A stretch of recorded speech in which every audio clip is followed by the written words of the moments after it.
પાટણના સરસ્વતી તાલુકાના વાયરની સીમમાં સુજલામ સુફલામ કેનાલમાં આડબંધ બાંધતા ખેડૂતોમાં રોષ જોવા મળ્યો।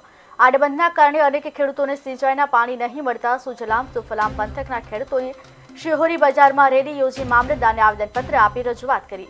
તાત્કાલિક ધોરણે આડબંધનું કામ બંધ કરાવવા ખેડૂતોની માંગ ઉઠી છે।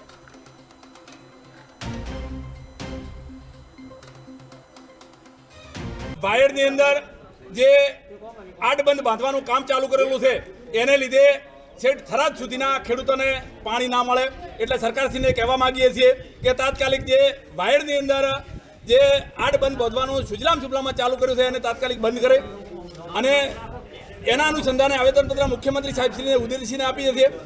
સરકારશ્રીને નમ્ર વિનંતી કે તાત્કાલિક બંધ થવું જોઈએ। જો નહીં થાય તો આવતા સમયની અંદર તમામ ખેડૂતો સાથે રહી અને ગાંધી ચિંધ્યા માર્ગે આંદોલનનો રસ્તો અપનાવશે। એટલે સરકારશ્રી તાત્કાલિક ખેડૂતોના હિતમાં જે વાયરની અંદર આડબંધ બાંધવાનું સુજલામ સુફલામમાં ચાલુ કરેલ છે એ બંધ કરે એવી અમારી ખેડૂતોની માગણી છે।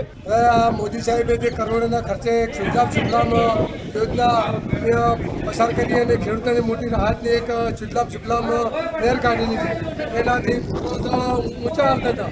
હવે એ જો સરસ્વતી તાલુકાના વાયડ ગામે જો બંધ કરી નાખે આડબંધ પહોંચીને તો અહીંયા તો અહીંથી મોડીને આગળ સુધી ઠેઠ 4-5 તાલુકાને તો પાણી વગર જે ભૂગરાઓના જળ ઉપર આવતા હતા એ દકારે અને ખેડૂતો બરબાદ થઈ જાય, ખેડૂતોને મોટું નુકસાન થાય। તો જો આ તાત્કાલિક જો બંધ કરવામાં નહીં આવે સરકારને તો અમે આંદોલન કરશું અને અમે તો એવું કહીએ કે સરકાર જે કરે છે એના ઉપર એફઆર કરે અને એને બંધ કરાવી છે અને બંધ કરાવવાની જરૂર છે। આ તો એક કોઈકનું મોટું ષડયંત્ર છે, આ ન ચાલે।